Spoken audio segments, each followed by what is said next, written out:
So here's the question of the day. How do you connect patterns and direction to sight reading and ear training while bouncing on a trampoline? Ha! That sounds like fun, right? Sol and Tito, oh, they're having a good time jumping on their trampoline. Well, let me tell you a little story. So Sola and Tito love jumping on their trampoline. I'm Glory St. Germain from Ultimate Music Theory. And as we learn and teach music theory concepts, we want to use a simple step by step system to not only master our musicianship skills, but we also want to do it while having fun, just like Sola and Tito jumping on their trampoline. And today I'm going to walk you through steps to connect the dots. Okay, so in the Ultimate Music Theory Beginner ABC Workbook series, which is this guy here, starting with the Beginner A book, students are learning patterns, starting with a step, an interval of a second.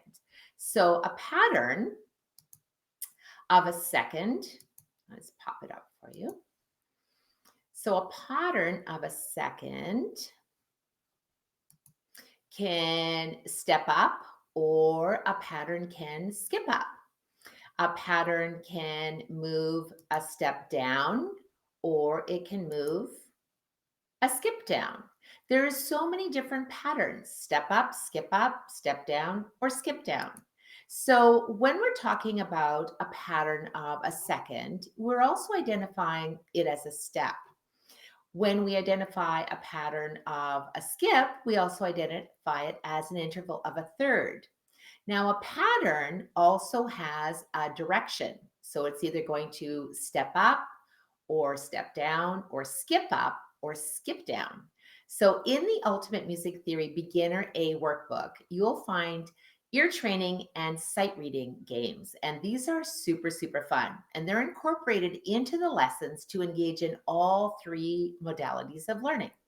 So for sight reading, the student sings or plays while they see what they are identifying, and the pattern, as it might be a step up or a skip up, and also what direction. So is it a step or skip, and is it going up or down?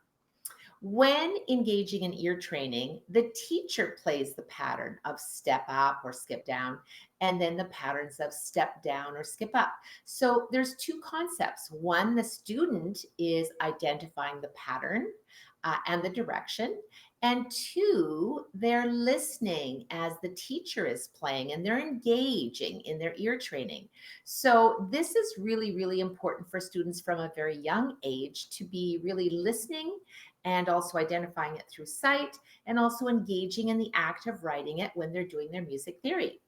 So when a student identifies the direction, going up or down, ascending and descending, and also the pattern, is he going to go a step or is he going to go skip, then it's time for a little challenge. Are you ready for this? You may be wondering, what does all this have to do with jumping on a trampoline? Well, let's check it out. I'm going to move him out of the way. So here it is. How do you connect patterns and direction to sight reading and ear training while jumping on a trampoline? That's the question of the day. Well, imagine Sol and Tito are bouncing on a trampoline. Compose a song using white keys, middle C, D, E, F, and G, in the treble clef, and explore the sound or pitch as they bounce up and down. How cool is that? They can stand and bounce on the same note, or they can do a small bounce and they can step up or step down, or a large bounce and they can skip up or skip down. And students love to make up little songs on the piano, right? They have so much fun bouncing.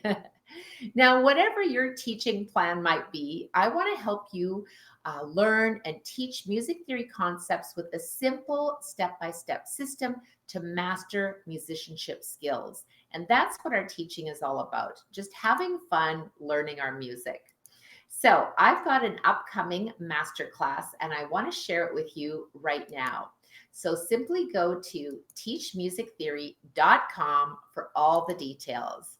I'm going to dive deeper into these concepts and a whole lot more. So teachmusictheory.com and join my upcoming free masterclass, and I will see you there. If you like this video, be sure to comment, share, and join our Ultimate Music Theory Facebook group, and subscribe to our Ultimate Music Theory YouTube channel for professional development for your teaching success. Teach with passion, and I'll see you next time.